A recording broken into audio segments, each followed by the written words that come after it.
Muy bien, hoy es 6 de julio de 2021. Vamos a dar lectura a la última entrada que tengo en el blog, La Mirada del Búho. Esta entrada es del 2 de julio de 2021 y se titula La guerra de estatuas y la izquierda mítica. Caso Barranquilla. Se refiere a la tumbada de la estatua de Cristóbal Colón en la ciudad de Barranquilla, que sirve de pretexto para tratar varios temas que tienen que ver con cosas que están pasando en el mundo, por ejemplo, tumbada de estatuas en varios lados. Pero sobre todo me interesa señalar cómo la izquierda ha devenido en una izquierda mítica, en una izquierda posmoderna, en una izquierda decolonial, en una izquierda que se aleja de la ciencia y de la objetividad.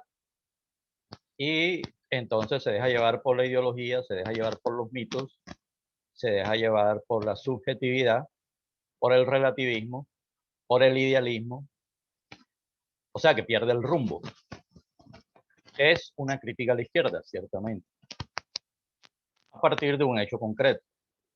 En la ciudad de Barranquilla, ciudad a la que pertenezco, con la que tengo sentido de pertenencia, porque aquí nací y aquí he vivido la mayor parte, por lo menos la mayor parte de mi vida.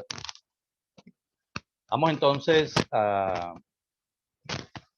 mirar pues el desarrollo de esta columna, que comienza con unos antecedentes de la siguiente manera. Hace pocos días en la ciudad de Barranquilla, Colombia, un grupo de muchachos, creo que no había mujeres, o por lo menos en los videos no se ven, o habría muy poquitas, quizás un centenar de muchachos derribaron y destrozaron la estatua de Cristóbal Colón que la colonia italiana había donado a la ciudad en 1892 con motivo del cuarto centenario de una fecha que partió en dos la historia de la humanidad, nos guste o no nos guste.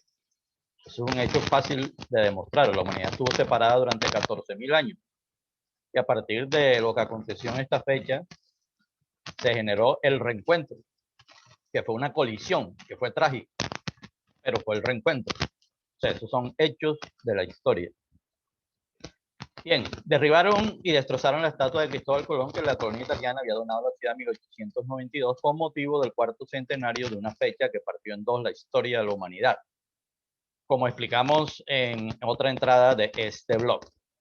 Era una obra artística realizada en mármol de Carrara, algo para nada usual, creo que es el único caso en la ciudad de Barranquilla. Giuseppe Tomagnini fue el escultor, su taller en Pietrasanta, por allá por donde está el taller de Botero también.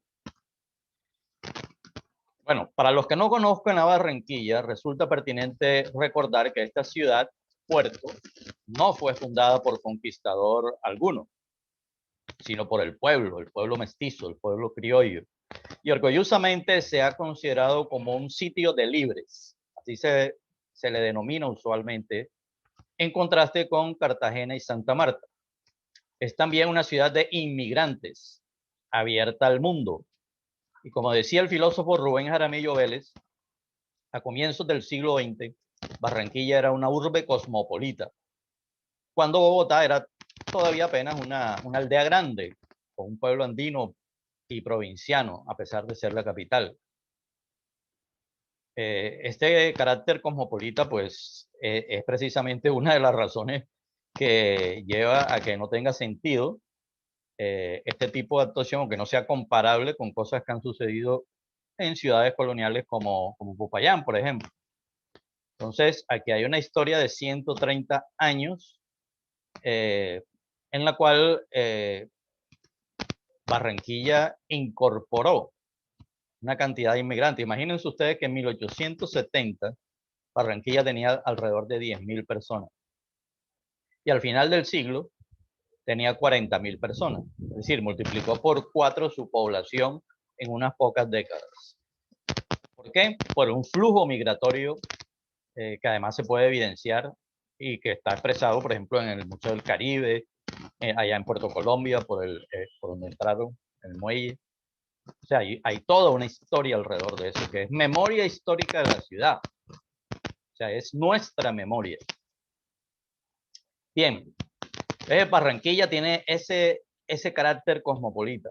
Pues bien, el acto destructivo sucedió en el marco de un paro nacional, que no ha sido paro, pero sí un estallido social de gran magnitud, por lo menos 2 meses, desde el 28 de abril, fecha que coincide con el aniversario de Jaime Bate Mancayón, que murió precisamente en 1983 en un accidente de aviación en esa fecha. En el contexto del paro, que ha tenido favorabilidad de la opinión de más del 80%, según las encuestas del mes de mayo, y creo que en las de junio también, según estuve viendo. En ese contexto ha habido todo tipo de manifestaciones, incluso las vías de hecho, como por ejemplo los bloqueos. Ahora bien, estas modalidades de lucha han tenido menor favorabilidad en la opinión, pero de todas maneras han tenido bastante respaldo. La represión brutal de la policía orientada por el gobierno uribista de Duque ha dejado más de 80 muertos, todos jovencitos de barriadas populares. Además, hay que decir que la mayoría de estas víctimas han ocurrido en Cali y Bogotá, 2 ciudades gobernadas por el partido Alianza Verde, que se dice alternativo. Desde mi perspectiva de izquierda, mi posición sobre el acto es de rechazo, en este caso concreto. Estoy hablando de las estatuas en general, estoy hablando de este caso concreto. De la misma manera que rechazo el derribamiento de estatuas de Bolívar, Santander y Nariño, también en el contexto de este paro, en el sur del país, la zona en que los indígenas se pusieron del lado de los españoles durante la Guerra de la Independencia. Señal de que aún puede haber allí una perspectiva bien diferente a la de las mayorías populares de Colombia. Desde que los españoles invadieron, tuvieron a numerosos pueblos indígenas de aliados, lo cual fue clave para que pudieran derrotar a los imperios y cacicazgos opresores de esos pueblos. La guerra de conquista fue también una guerra de indígenas contra indígenas, algo que muchos parecen olvidar. También hubo derribamiento de 9 estatuas, eso en el contexto del paro, de 9 estatuas de conquistadores y políticos, ninguno de gran valía, actos con los cuales me quedaría más fácil simpatizar. Pues ya habría que analizar las circunstancias particulares de cada caso. Esto se resuelve con casuística, no con generalizaciones, porque aunque es una moda imitativa, los casos difieren. Debe quedar claro que yo no tengo una posición de principio contra las vías de hecho, todo lo contrario. Considero que, desafortunadamente, muchas veces son absolutamente necesarias en las luchas populares. Es el mismo criterio de la legítima defensa, extendido a la contraofensiva. Pero las vías de hecho mal manejadas pueden llevar al descrédito al paro, que por su prolongada duración ya está sufriendo el desgaste natural de este tipo de procesos. Es decir, podríamos decir que ya estamos en una etapa de reflujo o interrupción en la cual de todas maneras puede seguir la acumulación de fuerzas del movimiento popular. Bueno, esto entonces podría ser, hechos como este podrían ser favorables a la derecha, que aprovecha entonces para ofrecer mano dura y seguridad. Tenemos unas elecciones claves en 2022, donde por primera vez un candidato de izquierda luce como favorito. Por tanto, un criterio de análisis imprescindible cuando se presentan hechos de cualquier índole es evaluar los efectos políticos en la opinión pública generados por esas actuaciones, sobre todo las más mediáticas, que se producen en el contexto del paro. ¿Cuál es la idea? Pues la idea es no favorecer a la derecha, así de sencillo, con acciones que generan repudio en las mayorías ciudadanas. El acto de tumbar la estatua en Barranquilla no fue masivo, ni mucho menos. Tampoco fue de un grupo étnico, ni de una organización social. Nadie lo reivindicó, no hubo un comunicado, no hubo nada. Más bien luce como un operativo aislado, imitativo, sin siquiera un comunicado explicativo y pedagógico, en una ciudad donde la dinámica del paro ha sido muy diferente a la de Cali. Por ejemplo, aquí hubo unas pedreas, pero estaban relacionadas con partidos de fútbol. El acto tuvo un contenido político equivocado, pero sin duda es un hecho político. O sea, aquellos que califican, no, esos son actos vandálicos de unos muchachos descarriados, están equivocados. Esto es un acto político. Y con toda seguridad había gente de diversos niveles de estudios. Y sin duda hay un discurso político que además se da en las redes, la discusión alrededor del acto. Hay un discurso político ideológico que es el pensamiento decolonial que respalda este tipo de ideas que llevan a la tumbada de estatuas. No estoy diciendo que, por ejemplo, un académico de colonial sea incitador de la tumbada de estatuas. Con eso no me meto. Pero esas ideas indudablemente dan una idea distorsionada de la historia y llevan muchas veces a consecuencias de esta índole, porque la gente va armada de ese discurso en estos actos. Bueno, el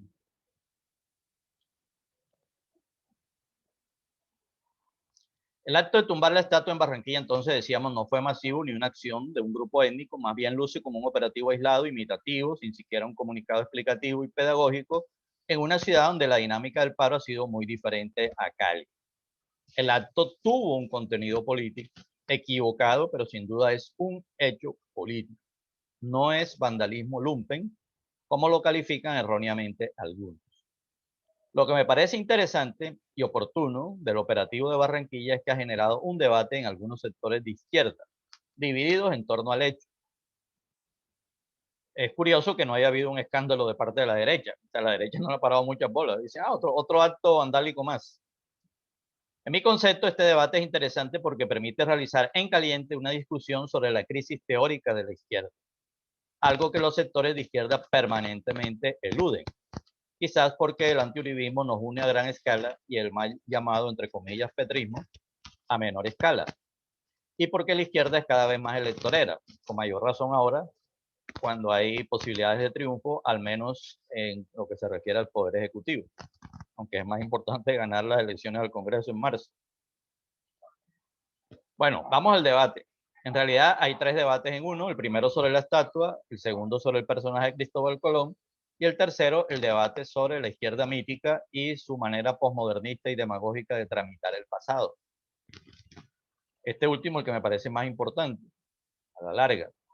Ya produje un video, que lo pueden ver ustedes acá en el canal de YouTube, sobre marxismo, posmodernismo y la izquierda. Y trata del mismo tema, pero ya en concreto en las posiciones filosóficas del marxismo y del posmodernismo. Lo que estoy planteando es la tesis de que la izquierda, que era predominantemente marxista, comenzó a ser infiltrada por el posmodernismo, que nació en la academia, intelectuales franceses, etcétera. Eso comenzó a irrigarse por movimientos sociales y desembocó en los partidos de izquierda que ante la crisis del marxismo pues se agarraron de esos discursos. Que eso sea un avance, lo dudo. Eso es un retroceso, más bien esa es mi posición en esta discusión. Bueno, vamos a la estatua, el primer debate. El ataque a un monumento cualquiera en el espacio público nos plantea dos temas. Uno sobre el valor artístico de la obra y otro sobre la historia específica de ese ejemplar de amoblamiento urbano, es decir, cómo se tomó la decisión sobre el movimiento y todo el monumento y todo lo que rodea esa iniciativa ciudadana.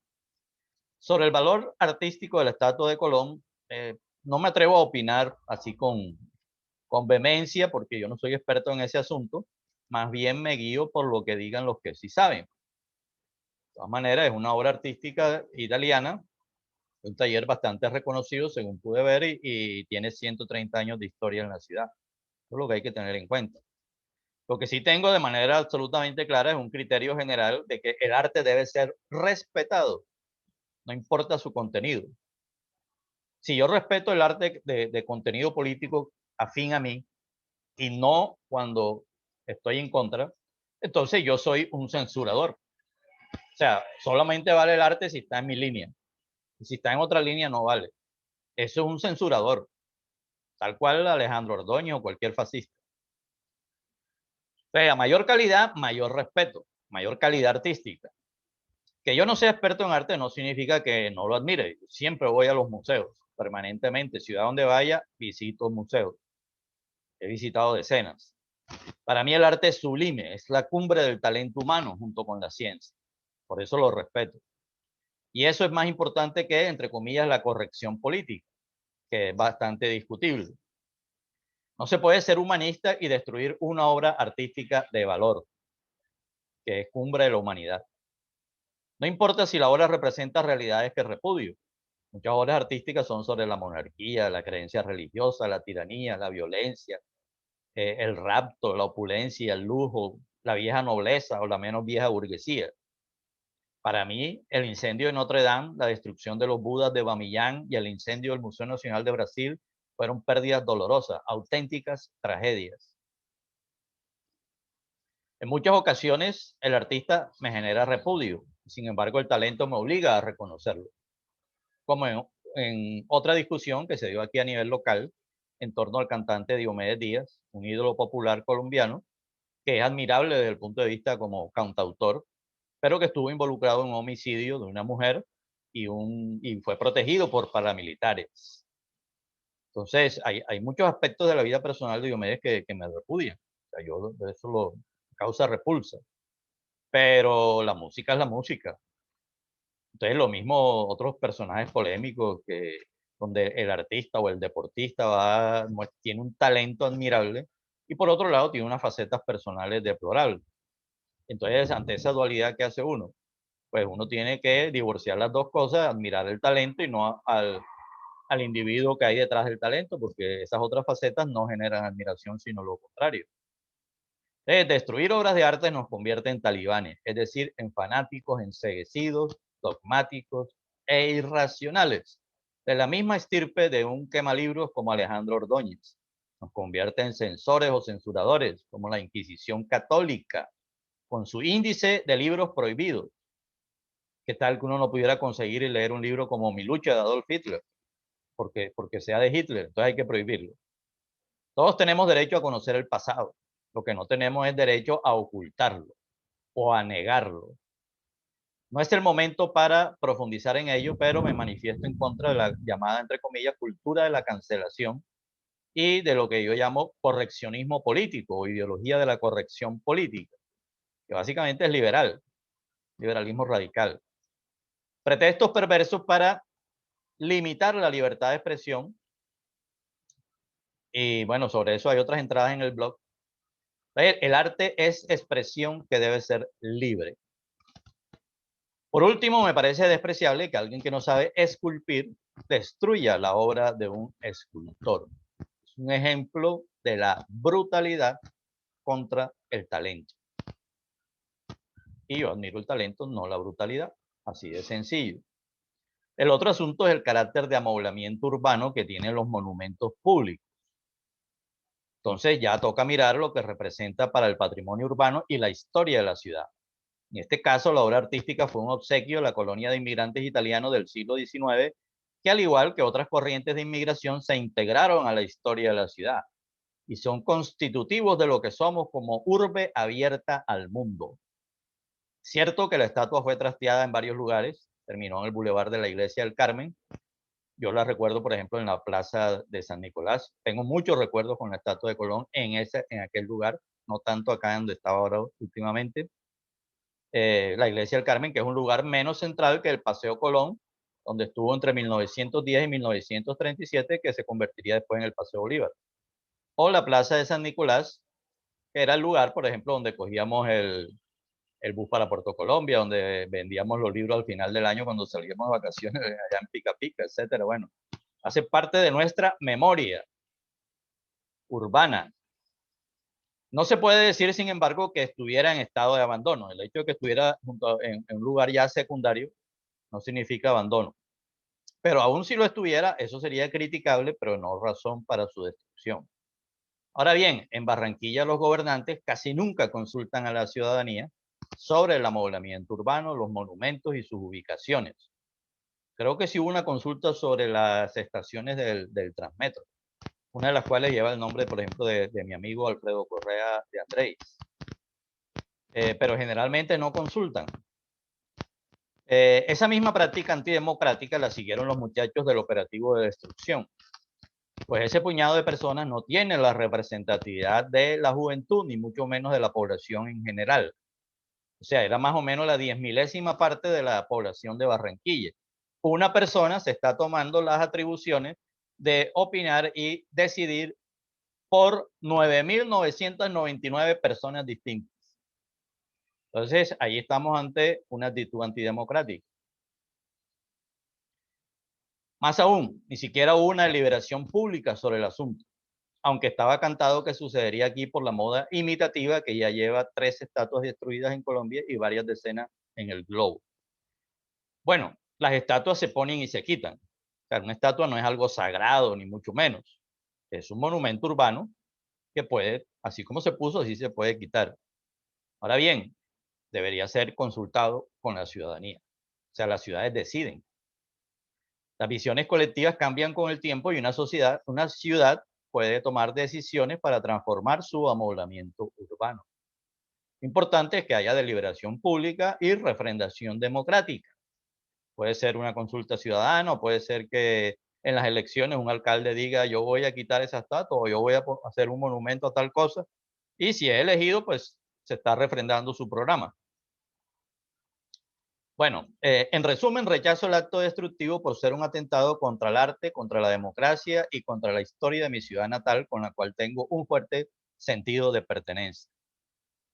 Estimado lector, en este caso oyente, puedes refutar esta tesis probando: 1, el escaso valor artístico de la obra; 2, su insignificancia en la historia de la ciudad; y 3, la gestación democrática del operativo. Puedes refutarlo. Son mis 3 tesis. Puedes probar lo contrario, en cuyo caso yo reconocería que tendrías razón, si puedes demostrarlo. Cosa distinta es explicar la actuación de las personas de muy corta edad involucradas en el evento, pues para esto necesitamos desarrollar los otros 2 puntos, pues no desconocemos que esto tiene un contenido político.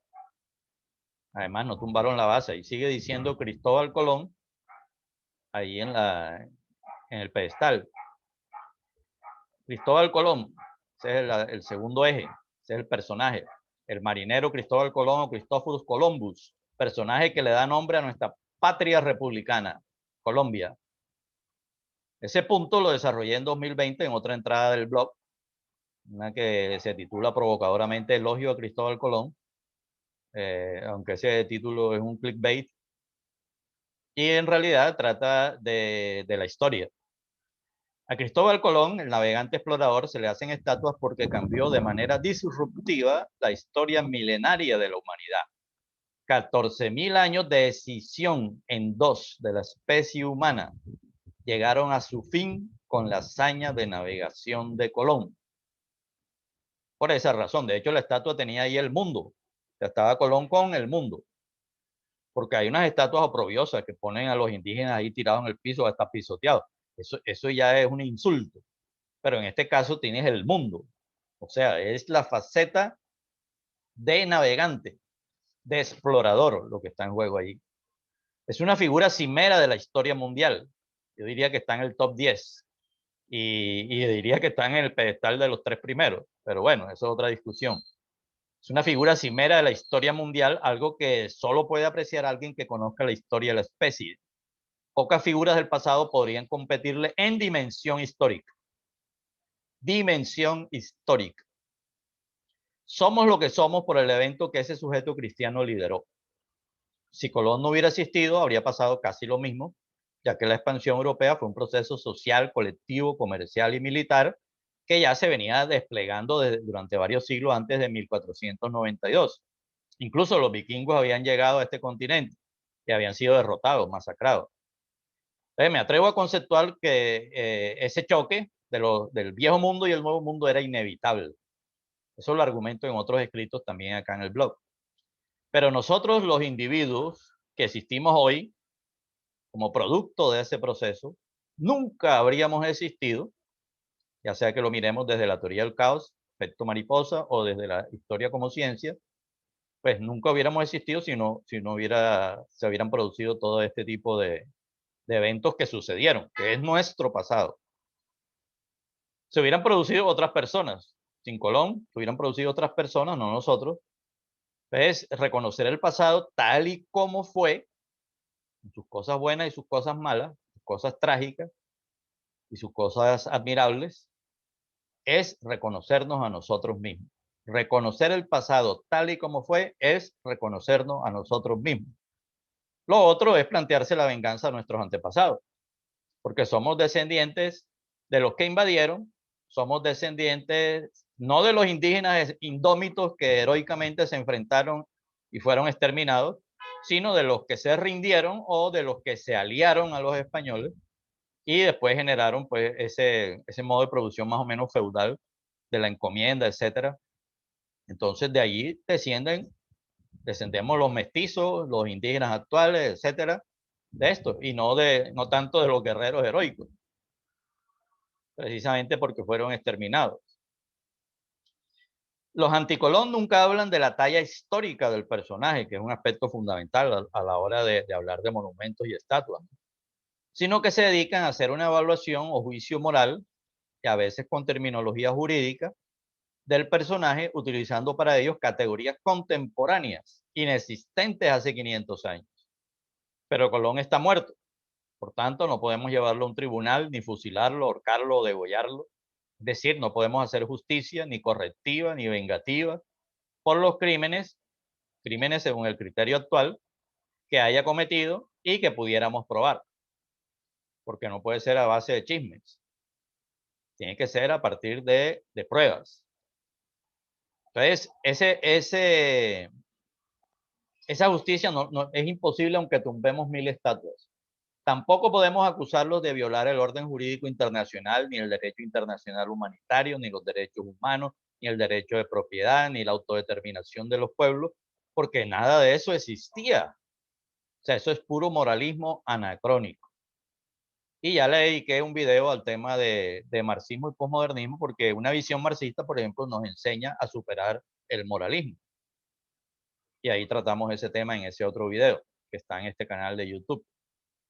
Algunos intentan compararlo con santos de la época para tratar de argumentar que se podía ser, entre comillas, bueno en esa época. Craso error. Primero porque la historia no las hacen los santos, sino los guerreros, los inventores. O sea, gente audaz, gente que arriesga y gente que comete errores, obviamente. La historia se hace con ideas y con acción. Colón encarna las ideas y la acción de su época, que confluyen en su talento de navegante. Esos santos no hicieron la hazaña, la parasitaron desde su nicho funcional en esa sociedad. Un ejemplo que siempre traen a cuento es Bartolomé de las Casas, un tipo dedicado a, entre comillas, lavar cerebros, o sea, salvar almas, decían ellos, adoctrinándolos con la ideología mítico-religiosa medieval, mientras promovía el comercio esclavista de africanos para reemplazar el trabajo indígena. Entonces, ¿qué ejemplo es ese? Si Colón era un hijo de puta, según nuestros parámetros de hoy, de las Casas era otro hijo de puta. Y entre esos dos hijos de putas, pues yo me quedo con el que tiene el mérito de la gran hazaña. Ahora, miremos, por ejemplo, para que ustedes vean que sí representa las ideas y la acción de la época. ¿Quién en Europa se opuso a la exploración y conquista del Nuevo Mundo? O sea, si en Europa se hubiera dado una discusión que dividiera al pueblo europeo en dos bandos, unos a favor y otros en contra, uno diría, hey, este señor estaba del bando equivocado. Había otra gente que tenía razón en esa época, pero eso no sucedió así. Un ejemplo de lo que estoy diciendo en otra época distinta es la guerra de Vietnam. Estados Unidos se partió en dos. La mitad de la población apoyaba la intervención y la otra mitad no. Entonces ahí podríamos decir, hey, los que estaban a favor de la intervención bien podían no haber estado. Pero en el caso de hace 500 años no podemos decir, se hubiera podido dar un encuentro pacífico, comercial, o sea, eso está totalmente desubicado respecto a la historia. Es ser iluso, idealista, una visión de la historia equivocada. El columnista Mauricio García Villegas aborda lo que podría llamar el sesgo de los indignados, otra vez el tema del moralismo, contando lo siguiente. Aquí viene una cita larga, pero es importante porque trae a cuento la neurociencia, la psicología experimental y el debate ético. El profesor Robert George de la Universidad de Princeton cuenta que de tanto en tanto les pregunta a sus estudiantes qué posición habrían tenido sobre la esclavitud si hubiesen sido blancos, o sea, personas de raza blanca, podríamos decir entre comillas, en Georgia, al sur de los Estados Unidos, a principios del siglo XIX. O sea, todos los blancos eran esclavistas. O sea, esto es antes de la abolición de la esclavitud. Bueno, casi todos responden que habrían sido abolicionistas. pero es casi seguro que habrían sido esclavistas como lo fueron todos en esa época. A los humanos no solo nos cuesta ponernos en los zapatos de los otros, sino imaginar lo que haríamos si estuviéramos en circunstancias completamente diferentes a las presentes. Y les traigo a cuento algo que pasó en la frontera entre Argentina y Chile en 1972. Se estrelló un avión. Muchos murieron, otros sobrevivieron en la nieve. ¿Qué les tocó hacer? Algo que ninguno de ellos jamás hubiera imaginado que iba a hacer algún día. Algo que si les hubieran preguntado, dirían yo, jamás. Yo les pregunto a ustedes, ¿ustedes serían antropófagos? Ustedes o yo diríamos, no, jamás. Pero los sobrevivientes de los Andes tuvieron que comer carne humana, enfrentados a unas circunstancias que ustedes, eso salió película, hay artículos, ustedes pueden buscar esa historia y verán que los criterios morales en condiciones normales es muy fácil ser honesto cuando no se necesita, digamos, no hay presión para cometer, por ejemplo, un delito, no hay incentivos, no hay, pero cuando tú estás enfrentado a una situación, por ejemplo, de vida o muerte como esa, donde la única posibilidad de supervivencia es antropofagia, cierto, puede haber algunos que digan que no y prefieran morir, otros deciden comer y es entendible. Bueno, las personas de mi edad, dice Mauricio García Villegas, solemos hacer una lista de cosas que ocurrían cuando éramos niños y que hoy son a todas luces inaceptables, como conducir con tragos o ser indiferentes ante el confinamiento de las mujeres en el hogar. Éramos indolentes y no lo sabíamos. Soy un defensor de la naturaleza y del medio ambiente y nací en el seno de una familia que ama la naturaleza. Pero cuando era niño mataba pájaros con cauchera y gozaba pescando truchas en las quebradas. Y no recuerdo haber sentido congoja alguna con el chapaleo agonizante de esos animales en mis manos. Cuando pienso que ese joven y yo somos la misma persona, dudo de mis certezas actuales. Esto se parece mucho a la tesis que planteé sobre el año 1980. Hay un video aquí en este canal que se llama 1980, el año en que todo cambió. ¿Qué es lo que planteo allí? Que nosotros los jóvenes de 1980 creíamos entender lo que estaba pasando. Pasados 40 años, miramos hacia atrás, analizamos todo lo que estaba pasando en 1980 y nos damos perfecta cuenta de que no era que estuviéramos totalmente engañados. Nos damos cuenta de que no conocíamos exactamente, no teníamos toda la información ni el panorama completo de lo que estaba sucediendo. Y además, el futuro es opaco. Eso está probado. O sea, la perspectiva no puede ir más allá de 5 años. Hay muchísimas cosas que la futurología constantemente pronostica y fallan. No hay una ciencia de la futurología por esa razón. Nuestra mente está bien diseñada para proclamar y defender principios, no para entender el comportamiento humano como un resultado de las circunstancias. Estamos más predispuestos para la indignación virtuosa, que está de moda hoy, que para entender una realidad llena de causas y efectos. Por eso nuestra psiquis se acomoda mejor al oficio del sacerdote que al del científico. Estoy totalmente de acuerdo con eso, es un planteamiento de la psicología experimental, de las neurociencias, etcétera. Y sin lugar a dudas, el entrenamiento en pensamiento crítico nos lleva a pasar de pensar como sacerdote a pensar como científico. Precisamente de eso se trata. Y eso es lo mismo que hay que hacer con la historia.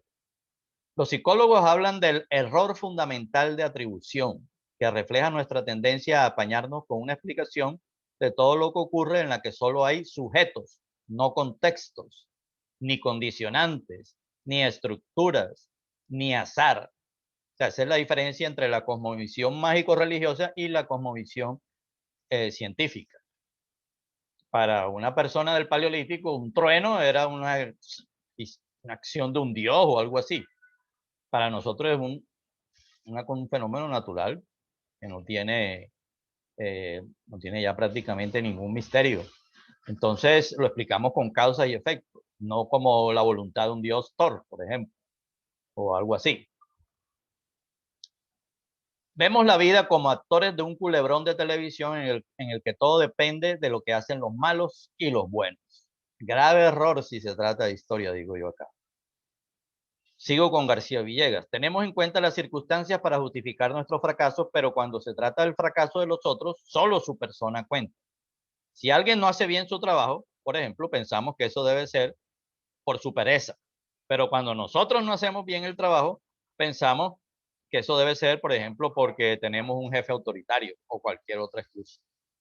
Bueno, hasta allí la cita de García Villegas, que publicó un libro recientemente, El País de las Emociones Tristes, del cual hice una reseña en El Unicornio y también acá en el blog. Así pues, los ilusos del siglo XXI, como buenos idealistas o antimaterialistas, creen que si vivieran en el siglo XVI serían antiesclavistas. También tienen la ilusión contrafáctica de que el encuentro de dos mundos pudo ser pacífico. Primero, aún suponiendo en gracia de discusión que fuese pacífico, habrían muerto millones de indígenas por los gérmenes, que fueron los causantes de la mayor mortandad. Los agentes patógenos que traían los europeos, que eran sobrevivientes de la peste bubónica. O sea, ¿por qué están con esas defensas vulnerables a nivel del organismo? Los indígenas, hay explicaciones sobre eso. Tiene que ver con la historia de los dos continentes, la historia de los animales domésticos, de las enfermedades, las epidemias, etc. Y eso era inevitable con el conocimiento de la época. No había vacunas ni nada que se le pareciese. Bueno, segundo, esa ilusión es tan improbable que solo es posible imaginarla desde un desconocimiento de la historia de la humanidad desde el Paleolítico, pues la guerra, el desplazamiento y el saqueo han sido recurrentes. Y no solamente dentro del Homo sapiens, sino del Homo sapiens con los neandertales, los denisovianos y las otras especies del género Homo que existieron en la misma época, con las cuales nos mezclamos parcialmente, pero también ayudamos a su extinción. Los europeos también se expandieron por todos los otros continentes y la historia es similar. El caso de Asia es bien interesante porque allí la pelea era pareja, no era posible una conquista tan fácil como la de los imperios inca o mexica, derrotados por una fuerza española asombrosamente pequeña. ¿Gracias a qué? A la política, a los aliados indígenas. Tengo otro texto aquí en el blog sobre los 500 años de la conquista de México y ahí narro lo de que fue la campaña de Hernán Cortés y los antecedentes. Aún así hubo violencia en Asia. Los españoles dominaron a Filipinas, nombre que lleva es en honor a Felipe II, 1543. Bueno, en esa época era príncipe. Y varias islas, al igual que los portugueses. Con el tiempo, China, India, Indonesia y otros territorios terminaron dominados por Inglaterra y Francia principalmente, y Rusia llegó hasta el Pacífico. También es bueno comparar la situación de Asia hoy, que sin victimismo llorón se ha sabido poner a la altura, al mismo nivel de las potencias de Occidente. En estos días celebra el Partido Comunista Chino 100 años. Y escuchen lo que dicen. O sea, cuando ellos dicen esto se respeta, están diciéndolo con fuerza porque se pusieron al nivel, sin ponerse de victimistas. Para terminar este punto toca ir más allá de Colón, pues sus críticos no solo caen en el error de anacronismo, sino también en el de maniqueísmo, cuando se trata de mirar todo el proceso, ya no solo la figura individual. Los ingenuos de hoy dicen, en el colegio no nos enseñaron la historia verdadera. Se refieren están hablando de la leyenda blanca. Entonces, se refieren a la leyenda blanca. No sé si a estas alturas del siglo XXI todavía hay profesores de historia en Colombia enseñando la leyenda blanca, pero lo dudo. El punto es que estos desengañados de la leyenda blanca entonces abrazan de manera igualmente acrítica la leyenda negra, según la cual la conquista y colonización fue una masacre unilateral de europeos malos contra indígenas buenos. Ocultan o desconocen la política de alianzas. Ocultan o desconocen que cada vez que pudieron los indígenas también le dieron duro a los españoles, porque es que estaban de brazos cruzados o eran entreguistas. Cada vez que pudieron los indígenas masacraron a los españoles. Y yo digo entre paréntesis, bien por ellos, guerra es guerra. Ocultan o desconocen que en el Nuevo Mundo antes de Colón había opresión, esclavitud, servidumbre, patriarcado, castas y clases sociales, dominación de unos sobre otros, genocidios, asesinatos, torturas, sacrificios humanos, incluso de niños. canibalismo, violaciones, epidemias, desastres ambientales, civilizaciones desaparecidas. El caso de los mayas es un ejemplo de guerra y mala gestión ambiental del territorio, por ejemplo. No se ha probado, pero es probable que estos asiáticos, que fueron los primeros humanos en llegar al continente por Bering, tuvieron su cuota de responsabilidad de la coincidente extinción de la megafauna. En síntesis, los habitantes del Nuevo Mundo eran seres humanos, no ángeles. Y como tales exhibían las mismas características de la naturaleza humana que los humanos del Viejo Mundo. Yo no demonizo a unos y angelizo a los otros. Yo veo a los europeos como seres humanos, veo a los indígenas como seres humanos, veo a los asiáticos como seres humanos, veo a los africanos como seres humanos. Hay una naturaleza humana común, no hay superioridad moral. Yo creo que sí hay progreso moral en la historia, eso es otro asunto. Pero cuando llegaron los españoles aquí no era la modernidad. Los españoles no trajeron la modernidad. Llegaron con un pensamiento mágico religioso a un continente donde también había otro pensamiento mágico religioso. No trajeron la ciencia ni nada de eso. Eso se desarrolló después. Es más, América influyó en Europa a través de nueva fauna, nueva flora, descubrimientos, investigación, etcétera, y terminó impactando con cosas como, por ejemplo, el desarrollo de la ciencia en Europa.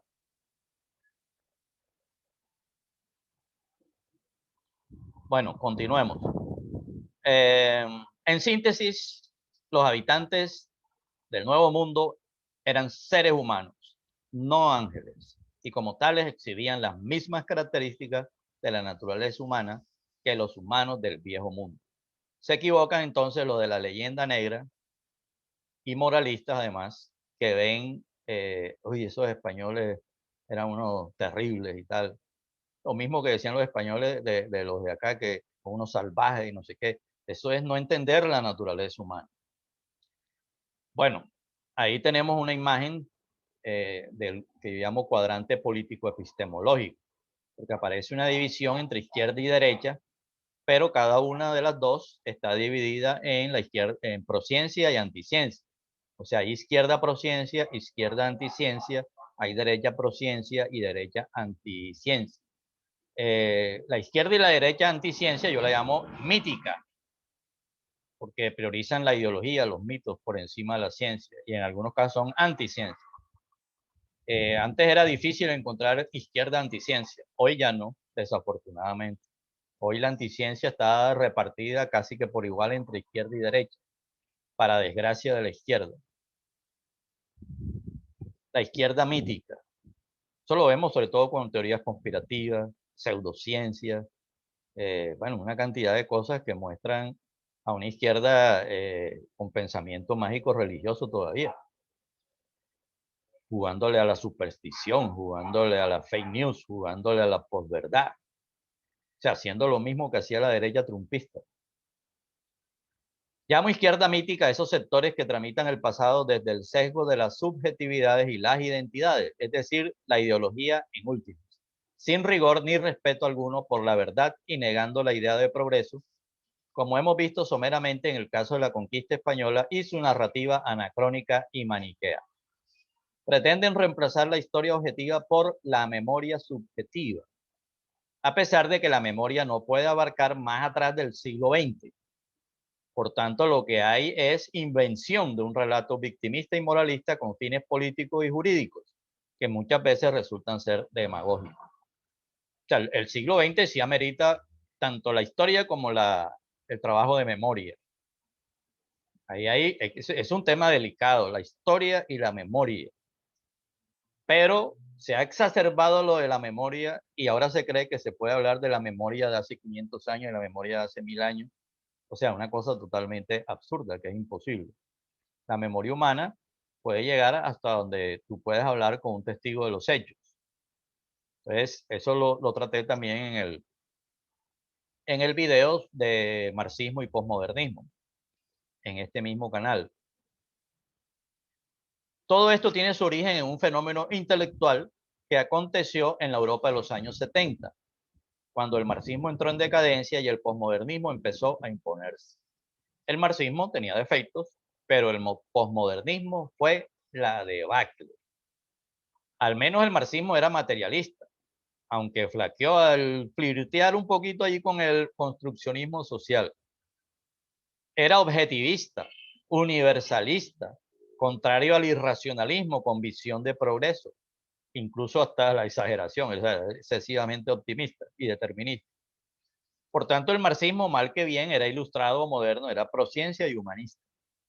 El posmodernismo, en cambio, era lo contrario en todos los aspectos. Era idealista, exagerando la importancia del lenguaje y lo simbólico, subjetivista, no hay verdad sino poder, o el poder impone la verdad, ultra relativista, sobre todo el relativismo cultural, enemigo de la razón, por tanto rechaza la idea de progreso. En consecuencia, el posmodernismo debería llamarse antimodernismo, pues es antiilustración y anticiencia. De ahí que lo califico de oscurantista. Y sobre esto hay varias entradas en este blog. Y sobre esto fue también el video que ya mencioné de marxismo y posmodernismo en este canal de YouTube. En vez de un humanismo universal, el posmodernismo niega la naturaleza humana para enfatizar el construccionismo social y las identidades de grupo.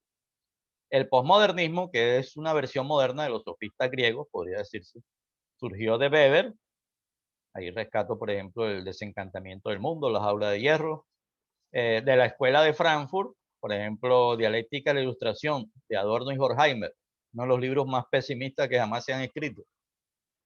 Bueno, motivado por la Segunda Guerra Mundial. Psicoanálisis, giro lingüístico, giro historicista en filosofía de la ciencia, programa fuerte de sociología de la ciencia, entre otras fuentes que desembocaron en lo que hoy llamamos posmodernismo. El posmodernismo no entró directo a los partidos de izquierda.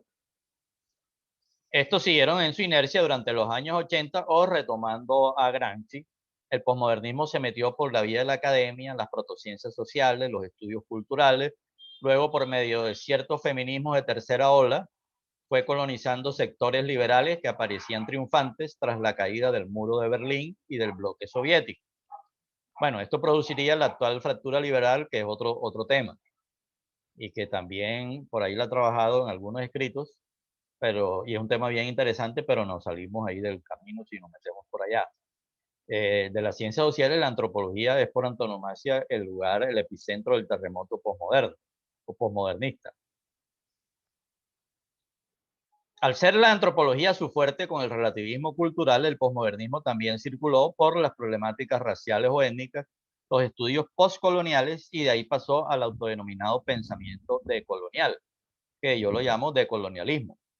Sobre esto he escrito varias cosas, alertas antidecoloniales, etcétera, una primera aproximación. Estuve editando unas conferencias también allá en el Conversatorio de Historia de la Universidad del Atlántico, etcétera. Mientras la crítica anterior al el pensamiento decolonial, el cual ha intentado una polarización norte-sur de nuevo tipo, pues no se centra en el desarrollo o progreso, sino que asume un carácter anti-occidental. Yo por lo menos soy un occidental. No sé ustedes que me están escuchando. Yo hablo español, me he educado en un contexto totalmente occidental, aquí en Barranquilla. En ningún sentido puedo decir que porque estoy en Latinoamérica, entonces no soy occidental. Eh, Obviamente este es un territorio multiétnico, es también multicultural, pero la inmensa mayoría mestiza es netamente cultura occidental, no otra cosa.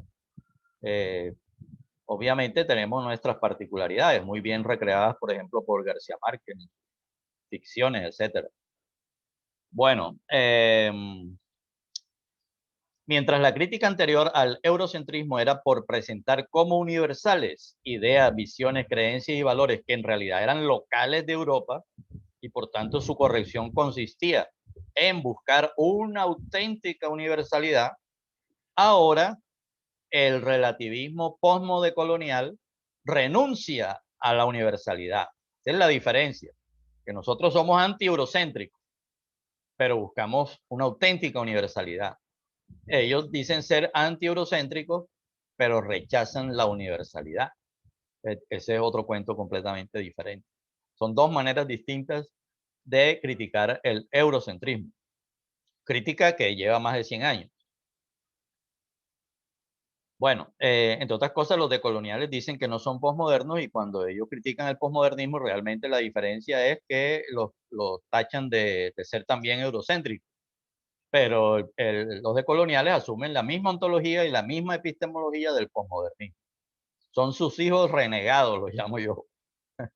Bueno, entonces lo que busca la crítica al eurocentrismo desde esta óptica posmodernista o decolonial es equiparar las culturas locales, enclaustrando sus identidades, sobre todo frente al otro occidental. Lograr su reconocimiento por vías políticas, jurídicas y éticas, no por logros tecnológicos, militares, artísticos o de conocimiento. Por ejemplo, utilizando conceptos como epistemología del sur o justicia epistémica, conceptos con los cuales no estoy de acuerdo, por lo menos tengo muchísimas dudas y muchas preguntas que hacerle a quien defiende esa tesis. En esto que he leído, hay parte que es aceptable para mí en mi concepto y otras partes que no. Los partidos de izquierda, liberales y socialdemócratas, por otro lado, fueron cooptados por el consenso de Washington, es decir, por el neoliberalismo. Estamos hablando de por allá de los años 90. Mientras tanto, los partidos de izquierda marxistas sufrieron el debilitamiento de su discurso marxista y de su sujeto político, supuestamente redactor, o sea, la clase obrera. En el caso del discurso marxista, por derrota intelectual y la debacle de los países socialistas, y en el caso de la clase obrera, por el cambio tecnológico de la producción más el embate neoliberal contra el sindicalismo. Ante eso, estos partidos se vieron precisados a transmutarse en nuevas agrupaciones o fueron permeados por nuevos, entre comillas, sujetos sociales, grupos de presión de tipo identitario, que reivindicaban subjetividades y buscaban reconocimiento político, jurídico y ético. Me refiero a grupos feministas, de minorías sexuales, de minorías étnicas principalmente. Las condiciones materiales de existencia y la contradicción principal de carácter socioeconómico, o sea, la desigualdad, la contradicción pueblo-oligarquía, la concentración de la riqueza y el ingreso, dejaron de ser el eje principal. Ojo con eso, izquierda. Dejaron de ser el eje principal la contradicción pueblo-oligarquía. Y aspectos simbólicos, lingüísticos, de identidad, memoria, victimización, sexualidad, pasaron a primer plano. Muchos de estos aspectos son liberales o tienen una reivindicación de tipo liberal, tienen que ver con libertades individuales. La preocupación por libertades colectivas, como por ejemplo la de asociación, dio paso a un nuevo énfasis en libertades individuales de carácter liberal. Ahí está el caso del aborto, la eutanasia, el matrimonio gay, las dosis personales, etcétera, etcétera.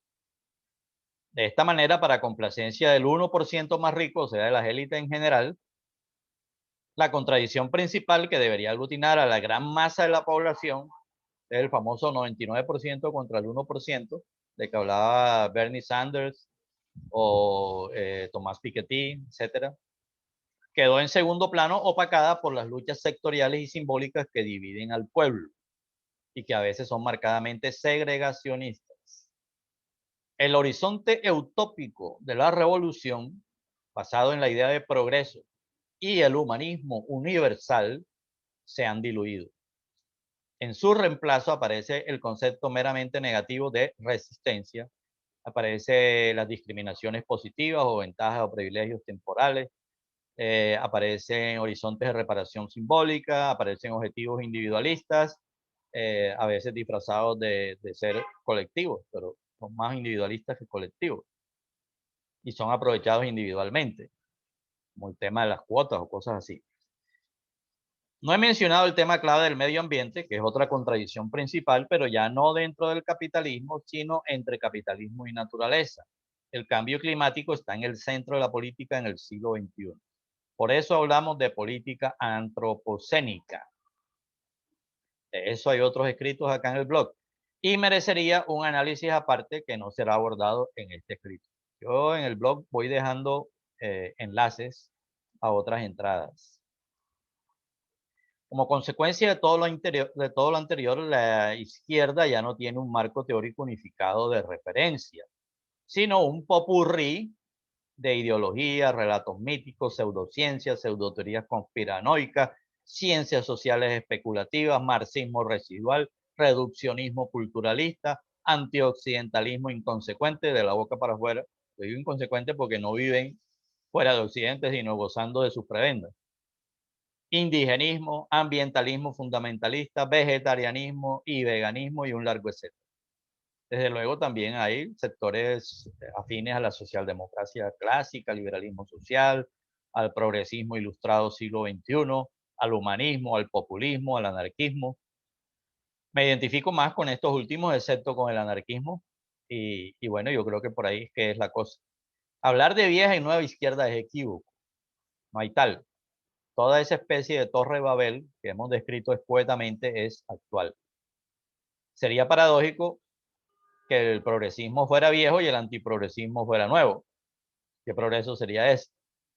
En términos generales, todas las izquierdas apoyan causas de inclusión, justicia social e igualdad, libertades, equidad de género, antirracismo, ambientales, en fin, toda una herencia ético-política de la Revolución Francesa y su consigna de libertad, igualdad y solidaridad o bien común. Ya esto es una traducción de fraternidad a términos más de este tiempo. Pero entonces la izquierda está, digamos, unificada en esos aspectos generales, en reivindicar todas estas causas que estoy mencionando ahí, pero lo hacen de manera distinta y a veces las diferencias son profundas. Y aquí añado, para una buena causa son tan peligrosos sus enemigos como sus malos defensores que la hacen quedar mal. Y a veces esos malos defensores son todavía más peligrosos que los enemigos. Casi todas las izquierdas descuidan temas de seguridad o competitividad y en el caso de los sectores de izquierda impactados por el posmodernismo, tienen una relación conflictiva con la ciencia, por decirlo menos, y con la tecnología. A veces son abiertamente anticiencia. En el fondo hay una disputa filosófica doble. Esto es para los del campo de la filosofía que entienden bien esto. Por un lado, está la disputa entre idealismo y materialismo a nivel, primero la disputa entre el campo de lo que se llama filosofía continental y filosofía empírico-analítica. Estos son nombres pésimos, las etiquetas, pero describen una realidad de dos vertientes más o menos diferenciables en el conjunto de la filosofía a nivel mundial. En segundo lugar, dentro de los continentales está la batalla entre los postmodernistas, que son un subconjunto. Postmodernistas además se dividen entre ellos, o sea, de diverso pelambre, y sus críticos, que son continentales pero críticos del postmodernismo. O sea, no todos los continentales son postmodernistas. Entonces, el debate ontológico de fondo sigue siendo entre idealismo y materialismo. El debate epistemológico de fondo es triple: objetivismo versus subjetivismo, racioempirismo versus irracionalismo y universalismo, relativismo moderado versus ultrarrelativismo. Esto de manera esquemática y lo desarrollé un poquito ahí en el video de marxismo y posmodernismo. A diferencia de las ciencias sociales, las ciencias naturales poco se ven perjudicadas por el posmodernismo. O sea, las ciencias naturales siguen, y la de tecnología, eso sigue su dinámica, no la detienen todas estas discusiones ideológicas, filosóficas, de la izquierda, de nada de eso, de las ciencias sociales, eso no impacta grandemente a las ciencias naturales, a pesar de que algunos miembros de las ciencias naturales, como o personas que partieron de ciencia natural y después se volvieron algo así como una especie de filósofos. Caso de Maturana y Varela, caso de Prigogine, etc. Bueno, los que justifican la tumbada de la estatua de Colón se alinean en últimas con el posmodernismo, es decir, con el idealismo, subjetivismo, irracionalismo y ultrarrelativismo. Además, apuestan por la memoria en contra de la historia, lo cual no tiene sentido a distancias de más de 100 o como muchos 150 años. Mi crítica se alinea con el materialismo, objetivismo, racioempirismo y universalismo. También me alineo con el relativismo moral histórico, coincidente con el marxismo, que se deriva del materialismo y no es contrario al universalismo, pues hay una base universal que es la naturaleza humana, la naturaleza de la especie, modulada por las culturas particulares. O sea, ahí aparecen ya los códigos morales particulares que muchas veces son incluso contra natura en diversos aspectos. Y me alineo también con la ciencia de la historia, no con el moralismo. Un buen historiador debe suspender el juicio moral suprahistórico productor de sesgos. En el tema de memoria, o sea, de la memoria, admito la dualidad memoria-historia en los últimos 100 años. Más allá solo queda el trabajo histórico. En el tema de víctimas me interesan los vivos, sus reivindicaciones actuales, su futuro a construir, la resiliencia en vez del victimismo. Victimismo que implica baja autoestima y a veces pueden darse oportunismo de aprovechamiento ventajoso. Entonces vienen las falsas víctimas y entonces se pierde credibilidad y las verdaderas víctimas se ven afectadas. El presente y el futuro es lo que podemos cambiar, el pasado no. Lo que sí podemos hacer con el pasado es investigarlo científicamente, conocerlo lo más objetivamente posible, en vez de armar una estúpida guerra de relatos inventados con leyendas blancas y negras, maniqueísmos y anacronismos. Este tema no se agota aquí, apenas está esbozado. Cierro con dos conclusiones generales. Primero, detrás de un simple evento como la tumbada de una estatua hay un trasfondo filosófico que marca el pasado reciente, el presente y el futuro de la izquierda y de las ciencias sociales. Porque es que algunos le dicen, ¿por qué te preocupas tanto por una estatua? Es que la preocupación no es por la estatua, preocupación es porque hay una discusión de fondo que es estratégica, tiene que ver con el desarrollo de la izquierda, la posibilidad de una nueva sociedad, nada menos. En segundo lugar, segunda conclusión, la izquierda colombiana y mundial están en mora de reconocer su crisis teórica y asumir el debate filosófico, siempre eludido con el pretexto del antiintelectualismo o por el encerramiento de cada quien en su parcela teórica, su burbuja. Bueno, yo dejaría ahí hay otro enlace al final a alertas antidecoloniales y tal, Barranquilla, sitio libre, ciudad de mestizos, criollos inmigrantes, julio 2 de 2021. Con esto termino y pues seguiremos en el debate. A mí lo que me interesa es propiciar la discusión inteligente, discusión de argumentos, discusión sin fanatismo, buscando evidencia, estudiando, investigando, no cultura memética. Bueno, me despido. Estén pendientes que en este canal y en este blog siempre estamos sacando nuevas cosas y moviendo las ideas. Chao, chao.